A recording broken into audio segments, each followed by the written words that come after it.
Here's Trevinko. Lovely ball through towards Altidore. Altidore! Toronto FC's big acquisitions combine to tie the game. Josie Altidore. The Two Solitudes Soccer Podcast with Duane Rollins and Kevin Laramie. The award-winning soccer podcast that covers every single aspect of Canadian soccer. And now, without further ado, here's Duane Rollins.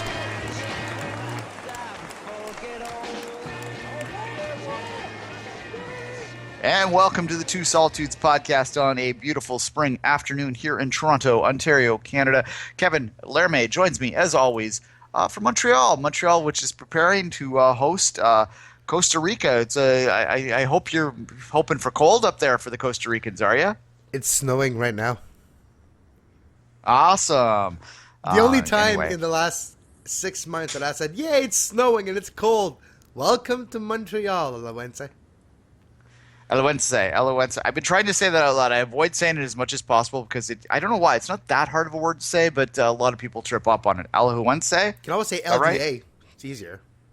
LDA? Okay, there you go. We'll have it down pat by the time they're no longer relevant. Although, look, this is a team that if you follow North American soccer closely, and that's only a select few geeks, but you're all listening to the show, you should know. It is Costa Rica's traditional second team. Saprissa, I think, is probably their traditional first team, but with the Reggiano the last couple of years too was pretty good. Yeah, between those two teams, they are as good as any MLS team. So I think that any Impact fan, and I suspect there probably are a few casual Impact fans, and you can speak to it better than I can, Kevin, that probably are going, we're through to the finals. I wouldn't count the chickens just yet. Wait just a minute. Yeah, it's gonna be, I think, a really competitive match. And I will say this, I didn't give, look, in fairness to the Impact, I didn't give them much chance at all against Benfica. And, well, they surprised us with those 2 away goals, which ended up being crucial. So we'll see how this works out.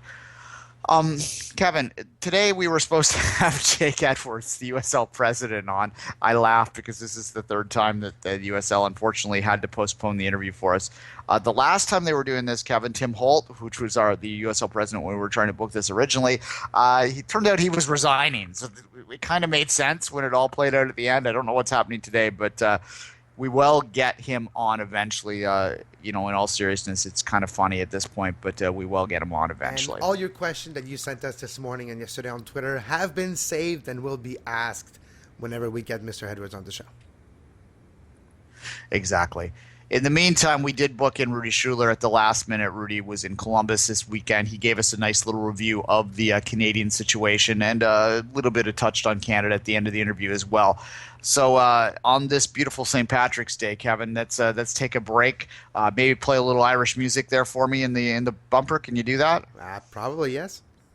Yeah, give me a little an Irish jig, and we'll bring Rudi on and celebrate St. Patty's with y'all.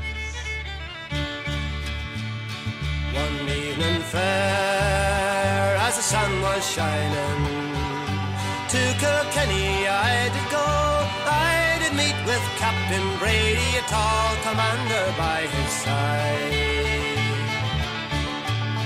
Then you are welcome, Highland Paddy. By my side you'll surely stand. Hear the people shout for freedom. And welcome back to the Two Solitudes podcast. With me right now is not Jake Edwards. I mean Rudi Schuller. Rudi Schuller from Goal. Thanks, Rudi. Thanks for joining us. No problem. I'm actually not a lot of people, so that's good. Yeah, I know. No, we tease. The USL had to cancel 50 minutes before the interview today because they're trying to launch a league for the year and a rebrand, and it's Jake's first year on it. They're going to get it to us. We swear we're not making it up. I swear I'm not making it up. But we have Rudi on, who's a good guest, and he was down in Columbus this weekend to watch TFC's crash back to earth. I don't know. How do you put it? Well, tell me, Rudi, what was your takeaway from TFC's 2-0 loss to the Columbus Crew Soccer Club?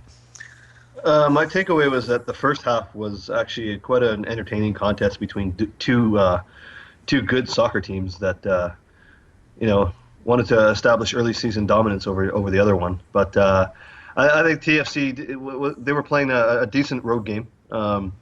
Columbus had more of the play, as it was obvious to anybody. But I mean, that's to be expected in their home stadium and their home opener.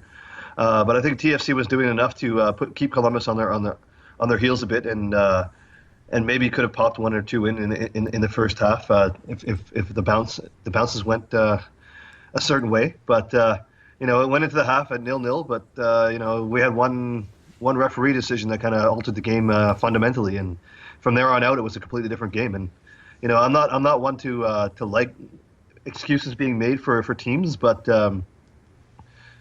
at the end of the day, Dave Gantar, he changed the game. I might have to go all Michael Bradley here and say how he's not good enough for the league, because he isn't. He is not good enough for this league, and maybe he needs to go on a conditioning stint in the NASL for the year and try to get up to the speed, because he's just not impressing me in any time I've seen him out there on, not even just within TFC games, but in general. In generally speaking, he's not up to the pace.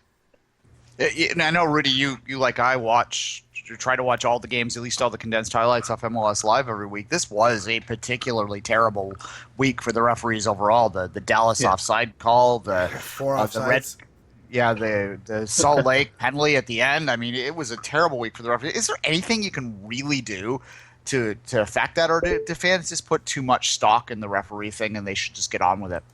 Well, it's very easy to blame the referees. And like I said, I'm not one to completely point all the fingers at the referees when things go badly. But these are the guys that are in charge of the game, and their motive is to make the game play on a fair and level playing field. And sometimes their decisions change that. And I think this week was an anomaly in that there were a lot of game-changing decisions that really turned some of the matches on their head. I don't think it's as bad as people make it out to be, but I don't think it's as good as the league wants it to be either.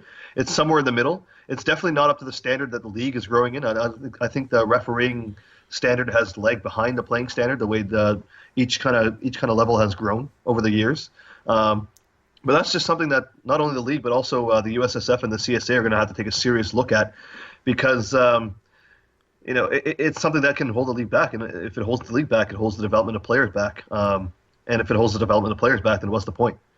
Let's specifically, Rudy, talk about the actual call, the red card on Finley with the sliding tackle that touched the ball first, looking at different angles, slow motion, instant replay, call whatever you like. It wasn't a red card. Do you think there's a chance that red card is going to get rescinded? And to play devil's advocate, is there a way or an angle that you could justify that call?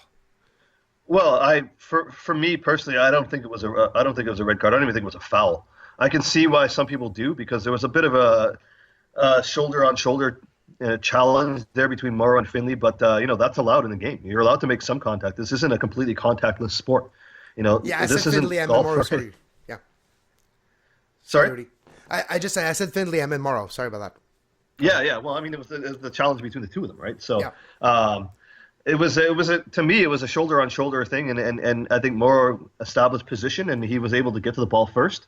That doesn't that's not getting to the ball first doesn't mean you can do anything you want to. But I don't think he went through the play or anything like that. He actually slid in front of Finley, who fell over him, and at that point he already got the ball, and there, to me, there was no foul. I saw a bunch of different angles, and it was 50-50 at best, and not a foul at worst. And to me, I tend to lean toward the at worst in this scenario, because it just looked like Morrow had a better starting position. He got position on the player, and I don't know. Maybe I'm tainted by the way that the linesman who was right there didn't even raise his flag, and somehow, when conferring with Gantar, they came up with the decision that he was denying an obvious goal-scoring opportunity, which to me wasn't even that obvious to begin with. So, yeah, to answer your original question, I think there's a very good chance that the red gets overturned. It has to be a unanimous decision within the disciplinary committee, which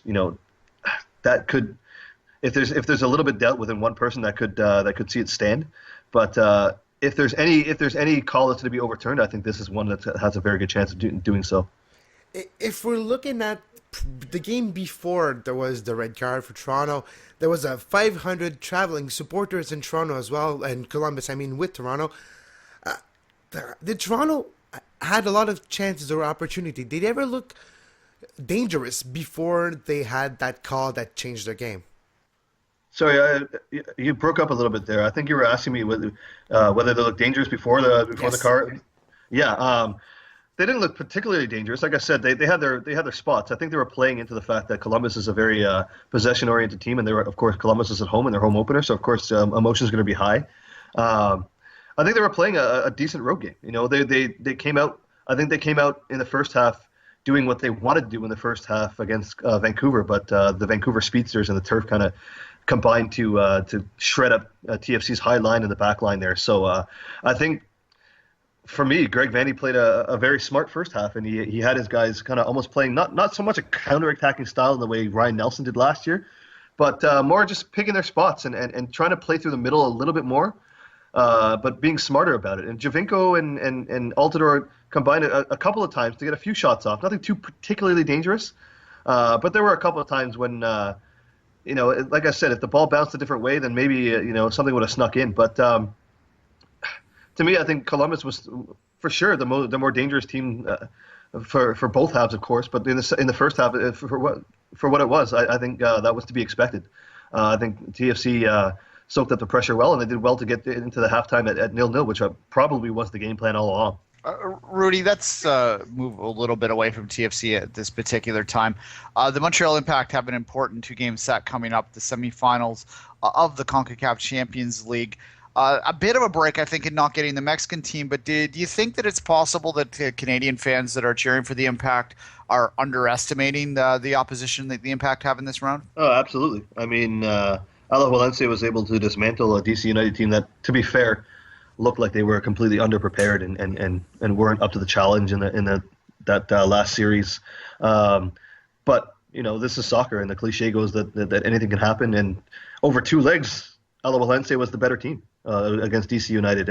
And to be frank, DC United was a better team than Montreal was last year in MLS. So if you're going to go with that kind of like thread of logic, then why can't Alajuelense also do this to Montreal as well? Now, that being said, I don't think Montreal is anywhere near the terrible team they were last year. I think they're vastly improved. Of course, there's still some holes, but there are going to be holes when you go from a last place team to what they are now. But I think the Impact. I think they will have done their research, and they would have seen what DC United did wrong, because I think a lot of what Alajuelense accomplished was more on DC United making mistakes rather than what Alajuelense did right.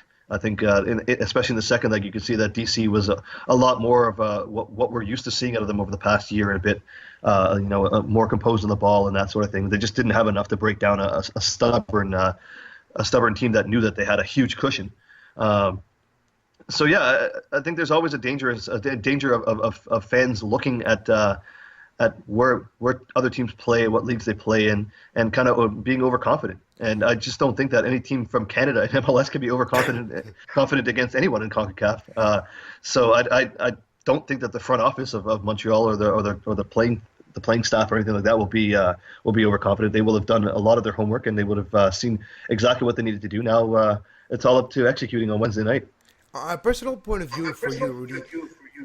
When you have an home and away series, what is your preferred result after the first leg to be confident for the second leg? How many goals are you confident when to travel to Costa Rica and play Alajuelense at home and be confident to get a result? Do you want 2, 3, 4, 5, 6 goals at home? What is your preferred result for the Impact on Wednesday night?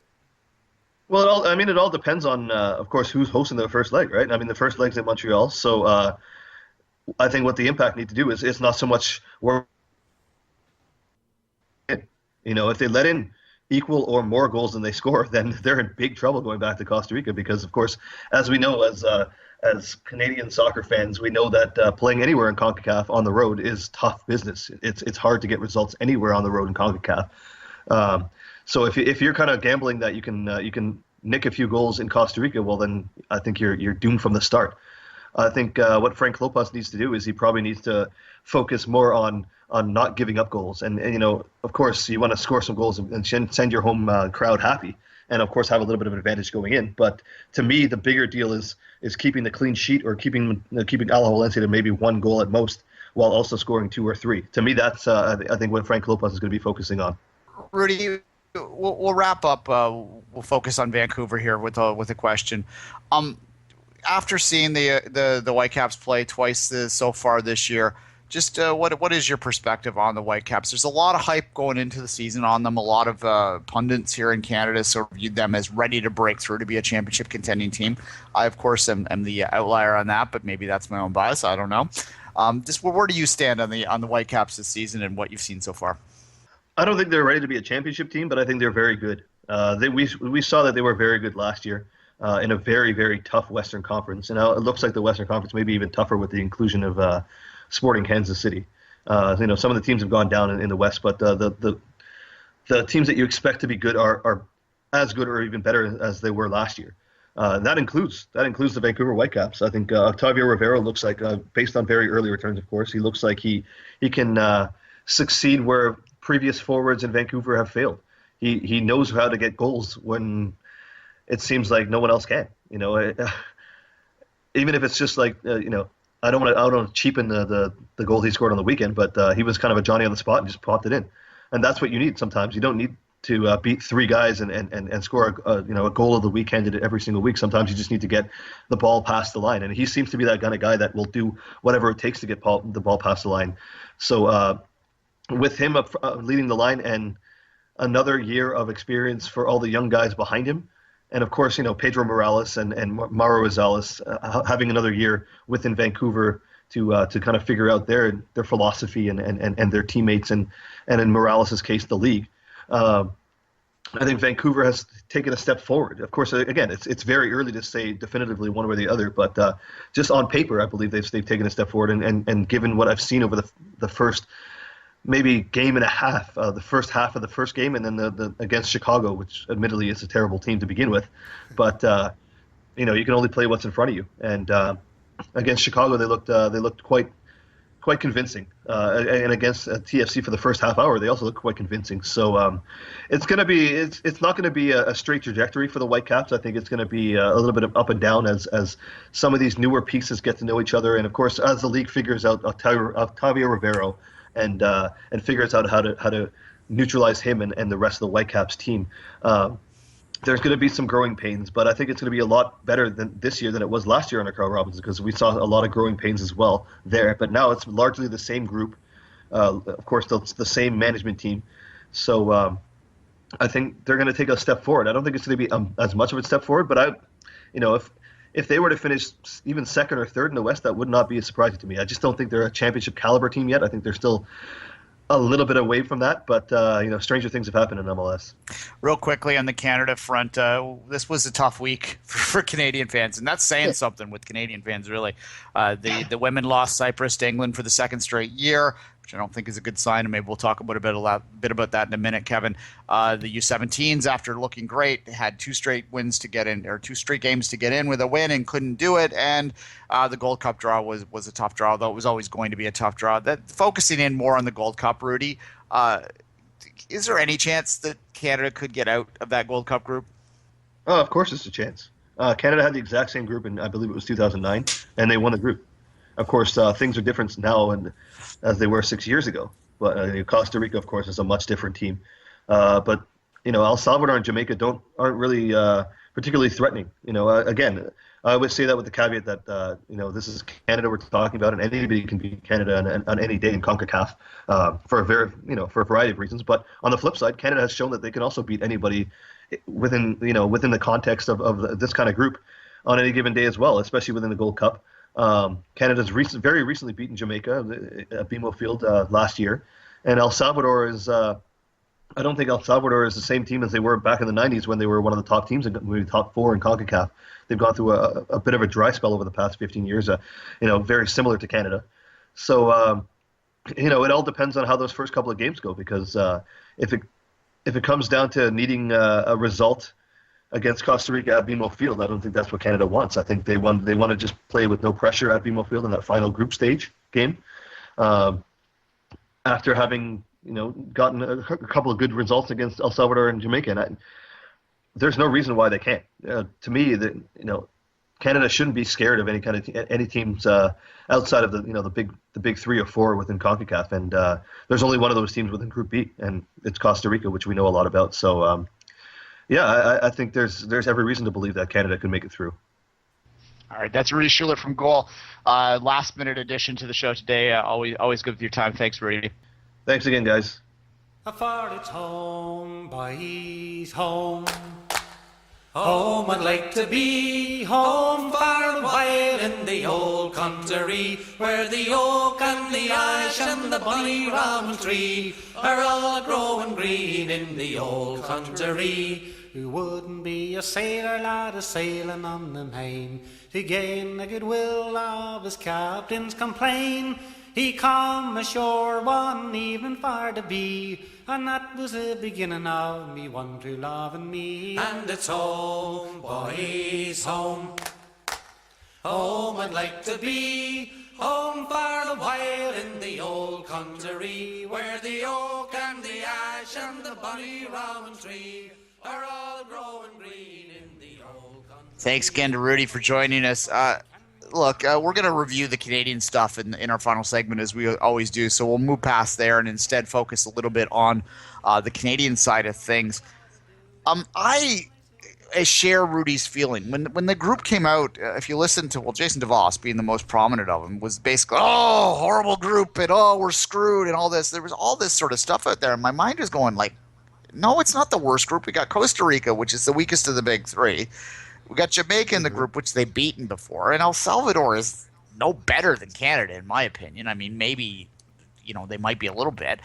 Canada's never going to get it. But we shouldn't be worried about El Salvador. Yeah, you're right. We should be higher than Salvador. So we have to go. We have to beat them if we want to achieve what we want to achieve. Yeah, and it's basically the gold. Yeah, exactly. To me, it's the perfect group because it's the type of group that if Canada does get through the 2 first rounds of World Cup qualifying, which I believe they should. It's the type of group they're going to get in the semifinal stage. They're going to need to find their way out of. So it's perfect, a perfect opportunity to sort of test that out. And you get Costa Rica in Toronto. That's the other part of this. And we kind of knew that was going to be the game.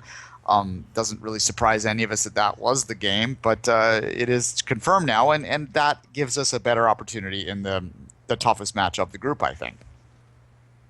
A home game for Canada in the Gold Cup? When's the last time that happened? Well, never is the last time that's happened. So it's a good thing. And look, I really enjoy the Gold Cup when it rolls around. It is a flawed tournament in so many different ways. The fact that it is always in the United States, and we're joking that to me, Canada should be hosting the whole thing one year, but that was never going to happen with the Pan Ams and the Women's World Cup this year. But to have a group stage in there, probably to me is maybe a test to see whether Canada could host it in the future, and I would think that would be a good thing. That's a good talking point because we can't really break down the groups any more than what we already have. I think this idea that it's impossible is ridiculous, as Rudi just said. I think that people that are just go jumping in or just have an agenda to jump in and say, oh, Canada sucks, see what I told you, and here's another example of why, and we get it. We're not very good right now. We get it. We don't need to hear it every friggin' day, right? At any rate. We already see it when we look at the results. We don't need to be reminded of it. So let's just get on with it. It's a decent group because you can beat Costa Rica. I think that Costa Rica is, I said I wasn't going to break it down anymore, but here I am breaking it down. I think Costa Rica is a team that if they play them 10 times, that Canada could beat them twice in those 10 games. Costa Rica would win 6, and there'd be 2 draws. That's where I think it works out right now. I think El Salvador is more of a 4-4-2. Yeah, that's 10. And I think that Jamaica is about the same thing. So to me, they could finish last in this group. There's no doubt. But they also, in a perfect scenario, get things rolling, get the momentum. I think they could even win this group. Maybe that's naive. Maybe. I think they're more likely. No, but I agree with Duane. You never know what can happen in a group tournament. One result doesn't go for Jamaica or for El Salvador, and they lost a game that they were supposed to win. And Canada wins that game that they're supposed to lose. And instead of finishing last in the group, you're looking at being first, and then you have a draw at the last game, and you never know what can happen in a tournament. We saw that at the World Cup in a big tournament. So in a group stage, it's almost a coin toss sometimes between being last and qualifying. A single goal can change everything. So, like you say, anything can happen in that group, and it has to be a challenge. If Canada wants to get better, they don't need to get the easy way in.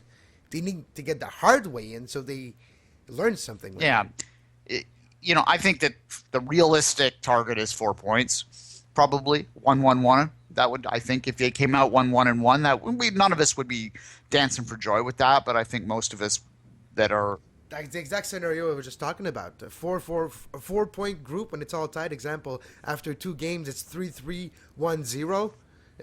You never know what can happen there. That's what Canada needs to be, because even if they have just 1 point after 2 games, you can never know what can happen with that last game if the group is that way, if nobody runs with it. Yeah, and we all point to Costa Rica and view them as this unbeatable team right now because they went to the quarterfinals of the World Cup and almost did very well in the quarterfinals. However, let's remember who they beat in the round of 16, which was Greece, and let's remember how Greece got to that point and how close Greece was to going to the quarterfinals as well. Exactly. Fine lines, is what you just said. So, at any rate, the point I was making before that, and one that interests me a lot, is this group stage game a precursor to something bigger 2 years or 4 years down the line? And what I'm saying or what I'm suggesting is, can Canada host this tournament? I think that it's a no-brainer that Canada will be the first country outside the United States to fully host this tournament, and I think that it will happen within the next 4 years. I don't know whether I'm being naive when I say that, but I don't know what the risk is. It gives them, to me, it's perfect for a lot of different reasons, because as we all know, Canada is working closely with a lot of people that make a lot of people uncomfortable that are involved in the Gold Cup. Having them host a full event would be a precursor, another example of them hosting a world-class event. They would use the CFL stadiums again. It would be on turf, and everyone would lose their damn mind. It would also be an opportunity to prove that they would make men play on turf, as they already do in the Gold Cup. And I think it's just a no-brainer. It's risk-free. It would do very well in Canada. In fact, I would argue that it may do better than it does in the United States, because outside of the big Mexico games, and like what they do, the reason it's in the States is because they want the big Central American expat communities to travel to those games in mass. They already do. They in Canada too. It's not like they're going to go to Toronto just as easy as they're going to go to DC, right? So I don't think the attendance would suffer at all. And I think that the overall interest in the tournament, because Canada is a smaller market than the States, it's less cynical about these tournaments than the States. I think that it would be more successful on a lot of different levels to have the whole thing out here. And I think that if they have it out here, and ultimately one example I'm making here is I think that not only can Canada host it, Canada should be able to host it, and Concacaf should be aspiring to have other countries other than Canada and the U.S. host the damn thing. It should be in Costa Rica. It should be in Mexico. It should be in Honduras. It should be in places outside, make it a legitimate tournament. Mic drop. Yep. Nothing I can say. You just dropped the mic. So. Yeah. Well, you can keep going. You can pick the mic up and keep dropping. At any rate, that's. But I agree with you, though. It's true. All right. No, but you're absolutely right. No, you're right, Wayne. It doesn't seem to be a real tournament, like you said. Not a real tournament, but a tournament that travels, that has a bigger following. It travels. The Gold Cup has been forgotten almost in the last couple of years. If you're not a hardcore soccer fan, you don't even hear about it. You barely see results or highlights in sports news, in the mainstream news. So, yeah, maybe that's what's needed. Travels, example, comes to Canada, West Coast, and the other year goes to West Coast, and eventually goes to Mexico and to Costa Rica or something. Yeah, I think that's the future of the tournament. Yeah, you could have a Pan-Caribbean tournament as well. I don't think any one country in the Caribbean would have enough infrastructure, but you could have Jamaica and Trinidad and Guadalupe or whatever. You could have them in a bunch of different stadiums down there, and I think it would be wonderful for the region and development of the game. The other option and the other thing that we'll talk about before we move on is that this, of course, is a qualifier for Copa America. There are 2 spots up for grabs.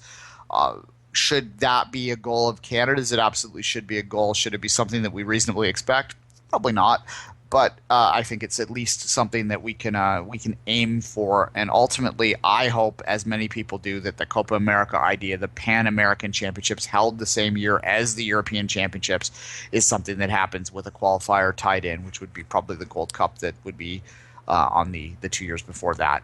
Gold Cup, Copa, Gold Cup, Copa rotation makes far more sense to me than Gold Cup rotation right now. The double. No, absolutely. And it will bring probably a different vitality, a different energy to a region that's not used to seeing team like Brazil and stuff like this. Eventually, if they do have that tournament, if they do include CONMEBOL and CONCACAF, you never know what's going to happen. That region can totally be revitalized with something like this. Yeah, well, and I've said this before. I'll reiterate it right now. I think the best thing that could ever happen to Canadian soccer, and a lot of people would kind of instinctively disagree with this, is if CONMEBOL and CONCACAF merged and you were suddenly going through World Cup qualifying with Brazil and Argentina and Colombia and all these world-class, amazing countries. Because look, we're not making the World Cup now against Honduras. We might as well play World Cup qualifying against the Argentinas of the world, because you can only get better by playing better, right? And do you want to see that little kid named Messi? I heard he's good, so you might have a chance to actually play against him in a Canadian jersey. Could you imagine Canadian World Cup qualifying game against Argentina? The big Sergio Aguero, Messi. Oh my God, yeah, it'd be amazing. And we'd be completely overwhelmed by the Canadians, quote unquote, that are cheering for the other team. But I wouldn't care, because I'd be like, whoa, okay. We'll be exactly like the Canadian defenders, completely overwhelmed. There you go. All right. Well, yeah, not that they haven't played them before. As I like one of my favorite Canadian trivias is that Canada is undefeated all time in competitive games against Brazil. They've only played them once, right? But no, they played them at the Confederations Cup in Japan and drew them 0-0. So there you go. Oh, there you go. Going back to 2001 there. All right, we were gonna.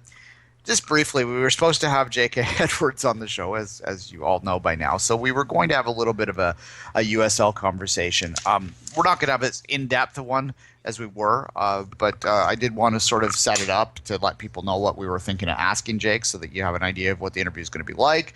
Talk a bit about the issues, and then if you think that we're missing anything, you can add on to that. So I think that we'll start this by just saying that my focus and my desire to bring Jake Edwards on isn't to get a big fish and reel him in. I don't care about stuff like that. To me, talking to Rudy, talking to Daniel is just as enlightening as talking to some guy that has a bigger portfolio. But I think in this particular case, there is a lot that we can garner from having a conversation with him. In particular, I want to understand what the USL's role in Canada is, what the USL's goals in Canada are, and how the USL sees Canada in its long-term plans, because I think that really ties in to whether or not we should be reaching out and using the USL, or whether we should be phasing USL out.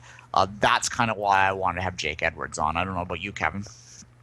What I would like to ask him is if the men's national team, or the whole program, the national program, is it something that is important for the USL going forward? Is the fact that they may create players for that program a pride point, something that they can be proud of for the USL? And is it something that they have in the books, in the plans for the future, to help Canada become a bigger player in the region on the CONCACAF stage? So that's the kind of thinking that I would like to know if the USL has done as well before the inclusion of the new team that's starting in the next couple of weeks. Right? Yeah, absolutely. I mean, look, I've never spoken to Mr. Edwards. I don't know. I have good relations with the USL people. I talk to them all the time, and I like them. I like them on a personal level, on a professional level. So I already have good feelings about them. But at the same time, I need to have an understanding. I need to have a conversation with them about these meaty issues, so that I can feel good about supporting the idea of increased USL presence in Canada. Because right now I'm on the fence. I can see it as maybe our best option to move forward quickest is to have more USL teams up here, because it's a lower level to break into, but especially if their quotas are attached to them. I see that as maybe the quickest way we can get to having something that at least resembles a league of our own. The NASL stuff, as I've talked about before, it's gone on the back burner again. I don't know. There's going to be a lot of money that has to go into that. I think that's the best solution, is to have our own league, but I'm also a realist in a lot of ways. It's why I never get into pro-rel conversations with these people, because that's not realistic. And no matter how romantic you want it to be, the Canadian league idea is our equivalent of pro-rel in a lot of ways. It's a bit truther. I understand this about myself. I am single-minded about the fact that we need our own league, but I also need to sometimes take a step back and realize that may not be possible immediately. So what is the best way to get there? Is the USL the answer there? That's why I want to have these conversations. I also want to talk about the PDL level. I wrote about a story about the TFC PDL team that's got a 1-year sanctioning. It has a lot of resistance against League One Ontario, a league which I have a freelance relationship with, a league that I have a lot of time for. Dino Rossi is a guy that I would call a friend. So obviously I have a lot of invested emotionally in that, but at the same time I have to understand what's best for the Canadian scene and separate that. So I need to have these conversations with people that are in place. The one thing, Kevin, and we will maybe touch on a little bit of the overall USL issues in the interview after we get the Canadian stuff out, but we need to talk the Canadian stuff first. I don't care about their Division 2, Division 3 stuff that they're talking about. That's the focus of a lot of American USL interviews, and I really don't care at all about Pro Rel in the States because it doesn't mean anything to me. No, and we're not going to go that route of the Pro Rel anyways. Yeah, because Pro Rel to Canadian teams would be about as useful as a kick in the teeth. So that's not kid ourselves. We'd probably get relegated. The romance of Pro Rel is getting promoted. I might take that kick before we do have Pro Rel, right? I might just take that kick. One day it'd be great, but you have to have a solid system. Your spine can't, be. You need a spine of a system before you can possibly risk it by investing in that. I don't want to have a pro rel conversation, so we're going to end it there. Anyway, we thought we'd touch on the issues that we're going to touch upon so that you understand where we're coming from. If you think we're off base, if you want to have a further conversation with us, you know how to reach us, Kevin. Maybe you could give those Twitter handles and all that out, but you know how to reach us and just converse with us. And when we get Jake on, I'm not going to advertise it anymore because strike 3, and I'm not going to advertise it anymore, but it's going to happen, and you'll know when it downloads into your phone. Exactly. All right, let's take a quick break. Run the bumper with the contacts, Kevin, if you could, and then a little Irish jig, and then we'll come. Well, thanks for listening to the Two Solitudes Soccer Podcast on Stitcher Radio with Duane Rollins and Kevin Laramie. Subscribe to the show on Stitcher Radio. Listen to the show on Stitcher Radio. Stitcher Radio, Stitcher Radio. Would you just please subscribe to the show on Stitcher Radio? Thank you very much for subscribing to the show. And now, back to the show on Stitcher Radio. Coming soon on Stitcher Radio.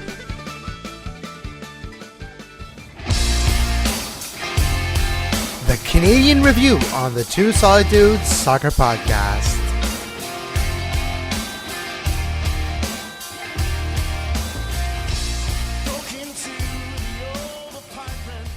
And welcome back for our final segment, the Canadian Review, Kevin. Thanks for that. I like the little bumper for the Canadian Review. It adds a little class to the podcast. Absolutely. Although I do miss the everything is awesome. Maybe we'll get the TFC super fun, awesome drive to the playoffs thing going on a little later in the year. Because everything is awesome.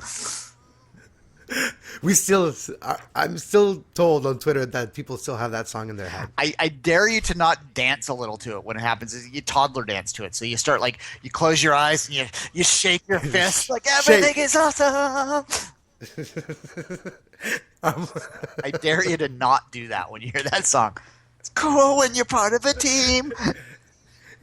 It's called the epileptic shake. When you're living on a dream. Okay, I'm done. I swear I'm done. All right. Let's just start with the Whitecaps. Rivero. Oh, you want to start with the Whitecaps, eh? Yeah, Rivero got a goal. I don't know if it was the prettiest goal on earth or whether. I don't know. Here's the thing. If I'm a Whitecaps fan, which I'm not, but if I were a Whitecaps fan, I don't know if I'd be completely convinced they figured their scoring out yet because they got a goal against TFC, but they had several chances, could have had more, couldn't finish. Against Chicago, which I think might be the worst team in MLS, they only got the one goal. If not in North American top league soccer. Yeah, and I don't think Frank Gallup's long for this league, which is unfortunate for Canadian coaching, but alas. I don't know. Have you been convinced by Rivero so far? He certainly has gotten the 2 goals, so you can't discount that. He's on my MLSL fantasy team, so I do thank him for those points too. 2 goals and a lot of looks on goal, or a lot of him in the right position at the right time with the ball at his feet. Maybe a lack of finish so far, but you can't really say a lack of finish when a striker has 2 goals in the league after 2 games, right, Duane? It's still the job of a striker to have a goal game average or close to this. So Rivero, after 2 games, 2 goals, I have to say that he's doing his job. Maybe he needs a little support, maybe a secondary scoring, a support scorer, somebody that will help him finish his chance that he can't finish. So somebody that will help the Whitecaps get more wins, because 1-0 you'll get the wins on here and there, but at the end of the season, at the end of the day, 1-0 win doesn't get you in the playoff. You need more goals, because every so often you'll get scored and you'll get that late equalizer, that late game winner against you, and you won't come out with nothing. Yeah, I don't think there's very many MLS teams in history that have made the playoffs with 38 goal or 34 goals scored on the season. You're going to need to score something closer to 50 to make the playoffs. 50, yeah. That's something that those that are statistically inclined point to the 50 goal mark as being what, if you could produce 50 goals in an MLS season, you'll probably make the playoffs, and if you produce less, you're going to struggle. While we're looking at this, I'm just going to quickly look to see what his more advanced stats are in terms of his production. While we're doing that, I'm going to. To me, it was a clean sheet, and that's got to be important. I think Chicago, as I've said, is terrible. But when you look back to the Toronto game, that still has to be the issue. And you pointed to that in the preseason when we talked with the Whitecaps as being maybe an underreported, underspoken kind of aspect of what's wrong with the Whitecaps this year. Can they keep enough out? Is that backline going to be able to defend against the better teams in this league, the better offensive teams in this league? I'm not prepared to say TFC is one of the better teams in the league yet, but I think they are one of the better offensive teams in the league with that attack that they have. So I don't know. Was there anything in this game that would have? Should we take it as a clean sheet, or should we go? Oh, well, it's Chicago.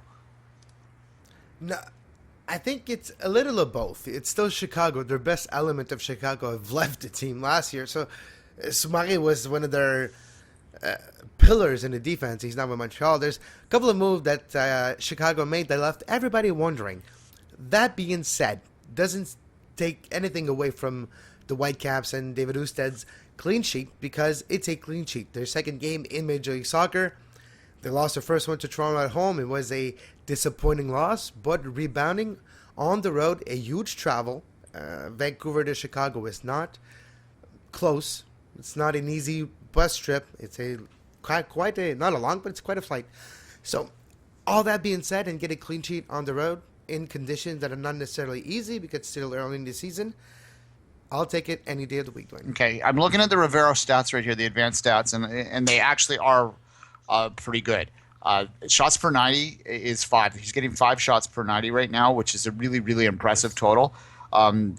Usually the average around 3, right? A good average for a striker? Yeah, well, I like the shots plus key passes, as people know.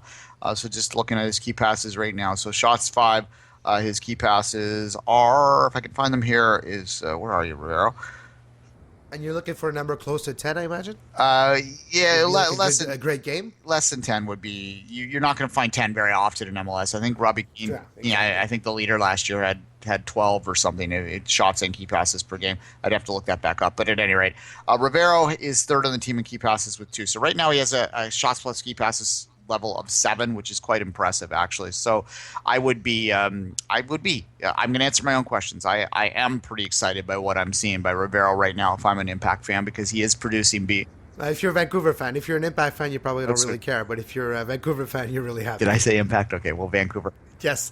Because that's the production thing. And the reason I wanted to bring this up is because the other side of it is and maybe we'll segue into TFC now, is Jozy Altidore, which has the 2 goals. So they both have 2 goals, but Altidore only has 3 shots on goal in the 2 games. And that is an underlying problem. If you're not getting your striker producing shots, they're not going to produce goals. People will get hung up on goal counts, and I say it's understandable because goals are the ultimate statistical expression, right?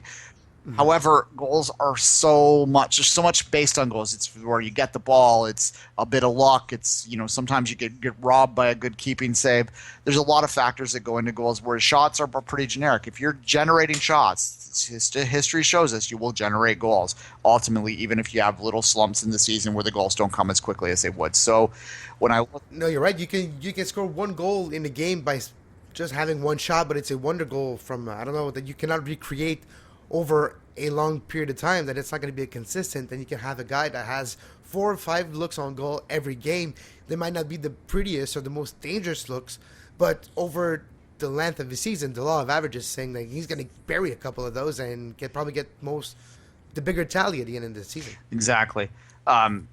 Yeah, so when you look at TFC and you look at Rivero and you look at Altidore right now, and I'll say this as a guy in Toronto, I think Rivero, based on what I'm looking at right this second, has actually had a more impressive start to the first two games of the season. So something for Whitecaps fans to hold their head up high on and think about moving forward, and maybe their record is a little bit deflated even with the 1-1 record. Although 3 points this early, you just want to, as we've said many times, you just don't want to get buried in the first month of MLS, first couple months, right?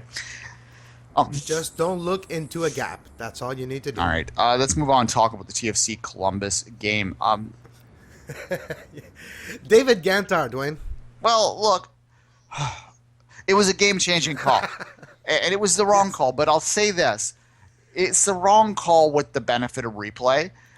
In the moment in time, I was out with a few friends having a bite to eat for lunch, or for dinner, I should say, and yeah, there was a little bit of pints. We were drinking Export. Who drinks Export anymore? Anyway, I was drinking some Export for the first time in forever. But so maybe put that into your caveat in how you're evaluating this. But the first thing I said when I saw the foul was, "That's a red."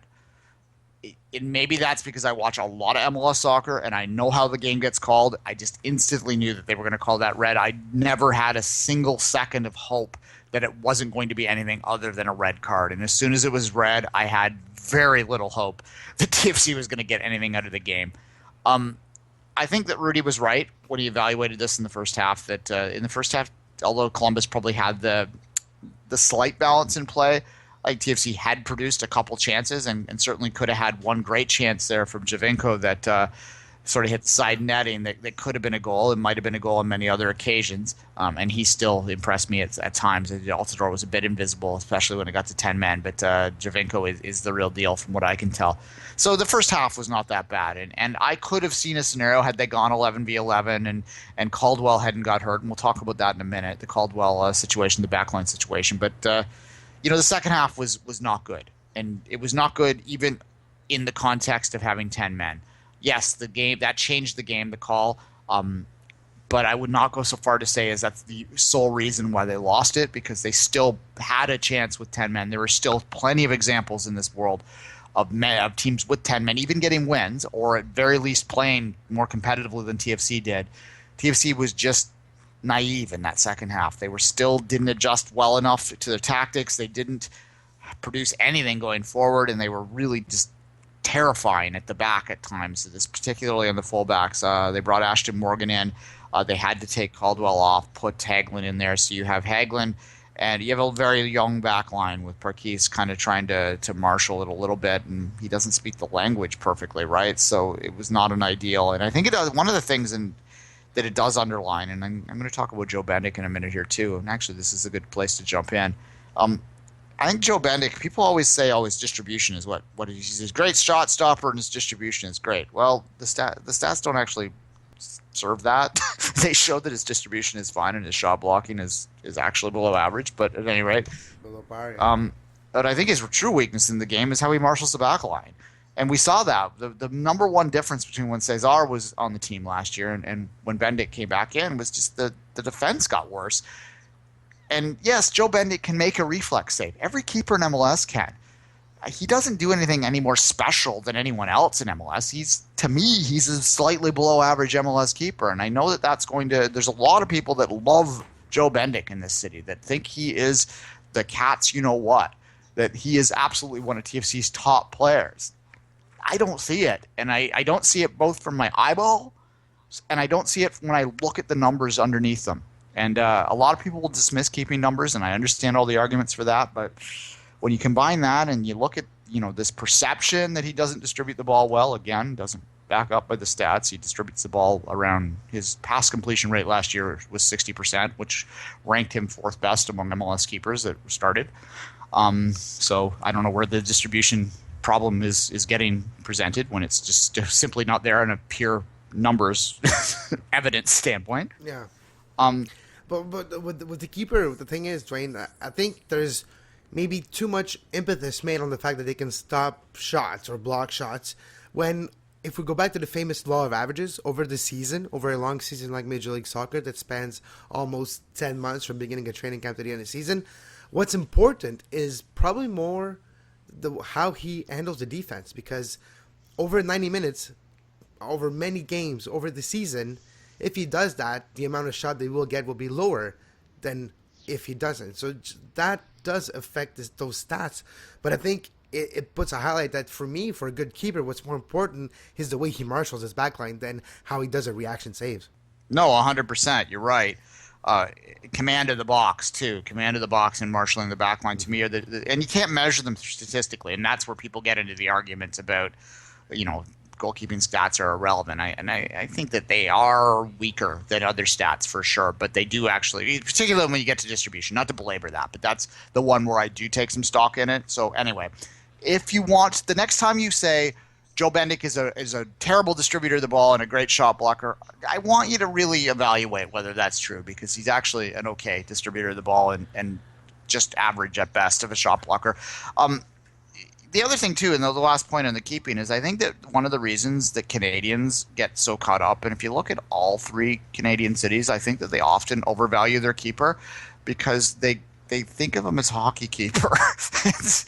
And the big spectacular glove save or big spectacular kick save is what sticks out in your mind. It's confirmation bias. And we actually, when you look at hockey stats, people, that they mistake Jonathan Quick, for instance, is not actually a good statistical keeper, but people love him because he makes spectacular saves. He makes spectacular saves because he gets himself in position where he has to make them spectacular. At any rate. Just like Donovan Ricketts. Donovan Ricketts is the epitome of the Jonathan Quick in Major League Soccer to me. Having seen him play up close for a couple years ago, Donovan Ricketts is that kind of keeper. He makes spectacular saves because he puts himself in bad position. Yeah. And they're athletic. They're athletic guys because and I think that this is one of the reasons why, if you look at the history of North Americans that have gone to Europe, often they're big keepers, and it's because I think that European coaches, particularly back in the day, looked at the athleticism of these guys that were coming over and the size of them, which they're generally bigger and stronger and faster, and said, I can teach them how to be a keeper. And I have more time to teach them to be a keeper because keepers peak later, and we expect our keepers to start and become stars in their 30s rather than peak out in their 20s so that they can go, And the one-on-one time with the coach is bigger, too. You have one coach for 3 keepers compared to for 6-7 midfielders or 3-4 attackers, too. So they can be molded a little bit better. So at any rate, it's not that, again, I don't want to sound like I'm throw Joe Bendik under the bus day here, but I just think that it's an area that TFC. You're raising a flag. You're just raising a flag to keep an eye on it to see if that outlier changes the next couple of games. That's what you're saying. So final point in TFC, and then we'll move on and we'll talk about the impact. Caldwell is an interesting character this year, and there's a lot of people that, and myself included, that have looked at him and gone, he's lost a step, it looks like. And he's certainly in the Vancouver game, the speed of the Whitecaps front line was killing him, and when he was playing high. When they adjusted and let the game come to him a little bit better, he wasn't as much of a problem. In the first half against Columbus, there were a couple cases where Caldwell was getting burnt with the athleticism as well.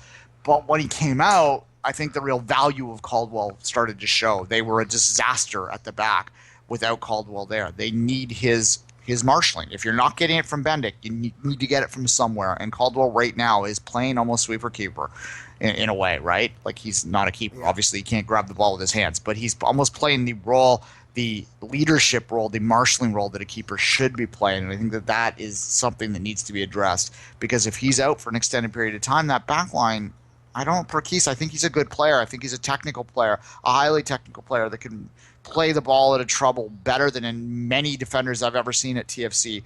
He's a guy that has enough athleticism still in the tank that he can keep up with MLS, and I think he's a great acquisition, but I don't think he's the guy that's going to lead your back line, and that is still Stephen Caldwell, even though he is on an age. And so when you're looking at a precarious sort of body, an old beat-up Scotsman, that's a lot of TFC's season hangs on him, and that's kind of scary. Absolutely, you're right, and we'll see what happens in the next couple of games. If either Bendik gets the backline situation in order and marshals them better, or if they get somebody to do that. It's because basically that's what Caldwell needs to do. He's taking the leadership role of marshaling the backline because Bendik's not doing it properly, right? Yeah, absolutely. Impact didn't lose. They're undefeated this weekend. I know. It's my favorite joke during the bye weeks. Let's talk about the CCL, though. We talked with Rudi. First off, let's speak about the excitement in Montreal. Is it growing? It is, in a way. I think the loss in DC put a damper on the fans' excitement after the home and away win series against Pachuca. But now they're close to 31,000 tickets sold as we speak right now. As this morning was closer to 30, who knows what it might be now. So, and by the end of the day, it might be 33, 34, and by game day, it might be close to 38,000.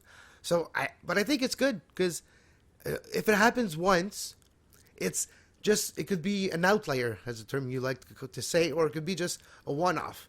But when you get consistent 38,000 people crowd, that tells you that there's a fan base that's willing to come back that amount. And that amount is almost twice what Stade Saputo is. So when you look at it that way, it could be good for the future of the club that way, Duane.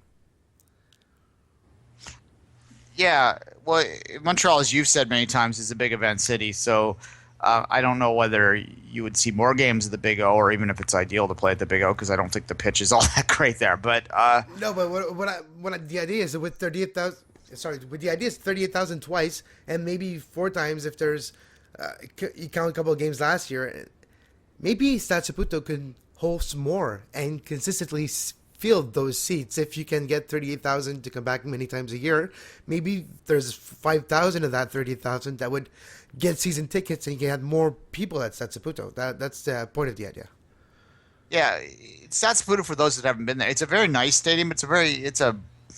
How do you put this? It's almost like a boutique stadium in a lot of ways. It's smaller than you'd think, I think. Is that a fair way to put it? They expanded a bit for MLS, but it's smaller certainly than it not. looks. It looks big, but when you walk inside, it's actually a little smaller and less imposing than you would think firsthand. Yeah, there is room to make it bigger, too, in the future, is there not? Sure, there's already been an expansion after the MLS side, but yeah, it's a stadium that's been built to be expanded and molded and moved and transformed over the years, so yeah. Yeah, so I guess that would be my question, is whether, if you can if let's say the Impact go to the final and they put 60,000 in there, and then they have a good season, maybe make the playoffs again. Like, could you see a scenario in the near future where the Impact raise the seating in there, or is that something that should be long term and not as rushed as much as it is, say, in Toronto? I think just talking about it's already a good point, because if we go back to a month ago, the owner was thinking about how Montreal might not even be a soccer city. A month from then, we're talking about, hey, who knows, we might even need to expand the stadium a couple of years from now. So just talking about it, it's a path in a good direction, and it might happen, but like you say, it's a lot of things need to happen on the pitch result-wise for that to be reality. Okay.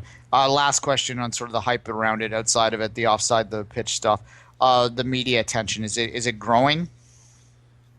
It is. It's still not as deep as we would like, but like we say a lot, we live in a soccer bubble, so for us it's never enough. But yes, it is a little better. Every day there is a coverage of practice. There's some nice story piece on different players on the FC Montreal now. So yes, the coverage is getting better, and which is best, I think, most consistent. So the more consistent it is, people will get a habit of hearing about the Impact and talking about it, and that's what you need. A habit, create people an habit to talk about it close to the water cooler. Make it the water cooler talk, the Impact, and who knows, it can become bigger than we anticipate this year. I think it illustrates one of the important things. And look, there is talk. TFC has its place in the city of Toronto in the market, so it's always going to get a little attention, more than many American MLS teams. Certainly, I don't want to speak to the Canadian ones, but I think that the Impact and the fact that you're getting some chatter there, you're getting some pieces out there, and the fact that we're getting a lot of hype around the Whitecaps now illustrates just how important it is to get games in Canada in March when that season starts, because you need to get them in their eye before the NHL playoffs start, in my opinion. And I think that's one of the biggest issues this year, which I think works out in a way with TFC, because they have, all these changes and they need to sort of gel together before they start crapping the bed at home and having people boo them off the pitch again. So to have that break helps this year. But in general, this would be a big problem to have them out of sight, out of mind until May. So I think that having the Impact play the 2 home games at the Big O is probably something that really helps them get over some of the hangover from last year. Do you not agree? Yes, absolutely. I think literally the Champions League is a godsend because it was able to forget everything that was negative about the season last year. Even though that has a little better end of the season, it still wasn't nothing spectacular at any least. So this year with the Concacaf Champions League, it gives a positive spin to the Montreal Impact training camp, beginning of the season, and it gives a different focus, a little something more exotic that the fans really get into, and it gives history and moments that the club can remember forever.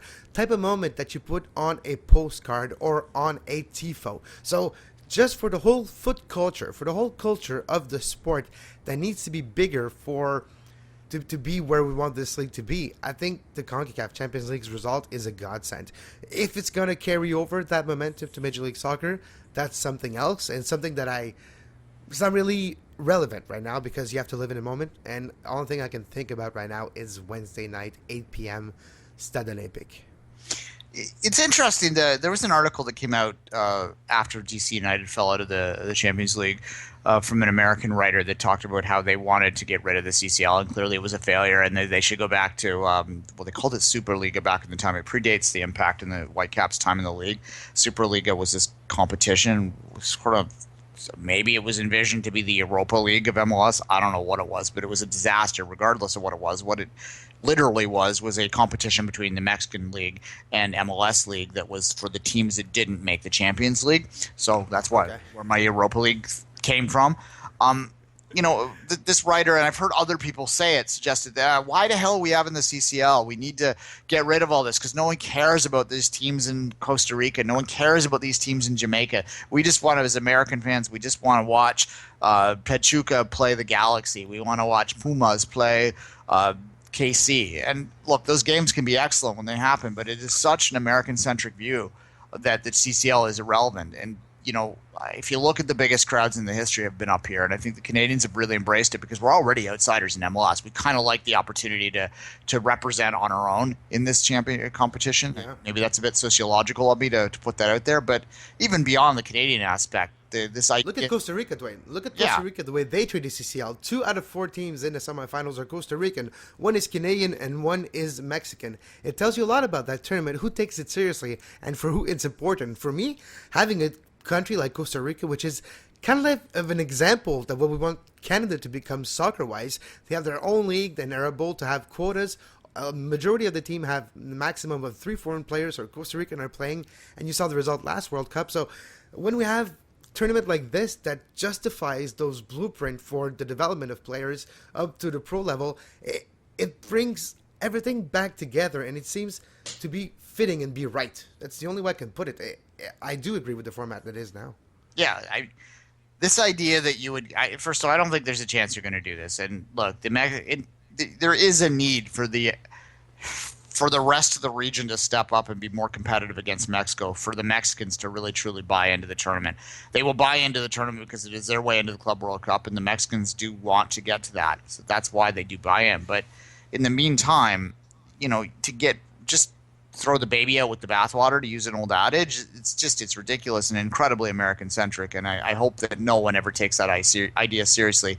I, for one, think that there is more to CONCACAF than the U.S. and Mexico, and I don't even think that that's me being a chip on my shoulder Canadian when I say that. So that's just dismiss that idea and celebrate the fact that the CCL has a resonance up here, that it has an influence in Costa Rica, that it does allow us to see teams from El Salvador, from Guatemala, even if they aren't as good. I think it is a really worthwhile thing, and I hate it when I see some American fans, and I normally don't try and play that card, but in this particular case, they're almost always Americans that are trying to make the suggestion that they should go back to the Superliga. The Superliga was garbage. No one cared about it, especially the Mexican teams.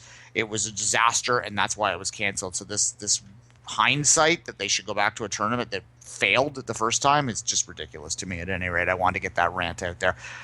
And just one quick thing. I think the statement that you made just before that rant, that CONCACAF is more than Mexico and the United States, I think it's never been more true. With a country like Costa Rica, Canada's not there yet, but they're on the up and up slowly. Like we know, grassroots level, they're on the up and up, so eventually it's going to make its way to the men's national team final program, the pro team. So I think there's a lot of countries like Costa Rica, Honduras, that are stepping up, and it's becoming a more and more interesting region to follow, but I think a more competitive region in the pecking order of the world of football.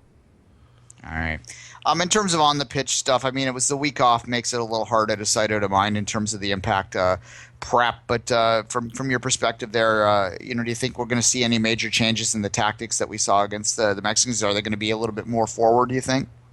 Funny that you ask, because Justin Mapp is injured, there's a lot of things that Montreal needs to do to address the situation. Either change the player for player, change the schematic, change the formation, change the personnel to change the strength of the team on the pitch. So take a look on Canadian Soccer News today. There's an article that I wrote that addresses that situation and gives a couple solutions that you can use, or maybe Frank Lopez can use to address the Justin Mapp injury. But what interests me, Duane, is Alajuelense haven't won a game in the Primera División in their last 6. Last 3 games, 2 2-2 draws, 1 at home and 1 on the road, and a 0-0 draw on the road. The thing is, the last 3 games, they had a very deep squad rotation going on. Every single game had 8 different starters, with 1 up to 9 different starters. So the team is still fresh, even though they played a lot recently and traveled a lot. Yeah, I was about to ask you that. I think that they clearly are prioritizing that, Kevin. Kevin did mention that, and this is a good segue out for the podcast today. Kevin is going to be writing for CSN. Eventually, he's going to have his own blog. We're still working the technical side of that out. We have to have our IT people build it. It's going to be called Off the Woodworks. I suggested Tic Tac, This Is the Impact, but he vetoed that one.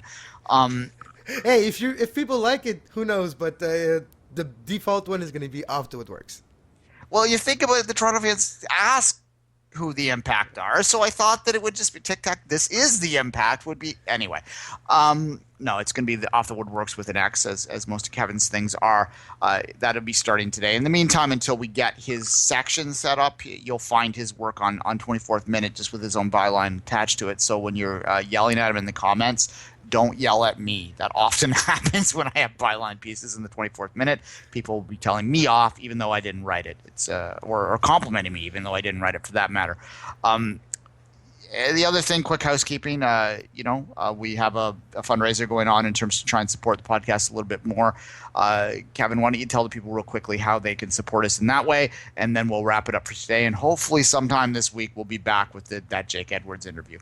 Patreon.com. Become a patron of the show. Help support the 2 Solitudes and the 5 Rings to expand their coverage and expand the type of content that they provide to you. So with exclusive content coming up. So Patreon.com. That's patreon.com/2 Solitudes 5 Rings. And thank you very much for your support. And until later this week, Wednesday night, Stade Olympique, Scotiabank's Concacaf Champions League semifinal. Have a great Champions League.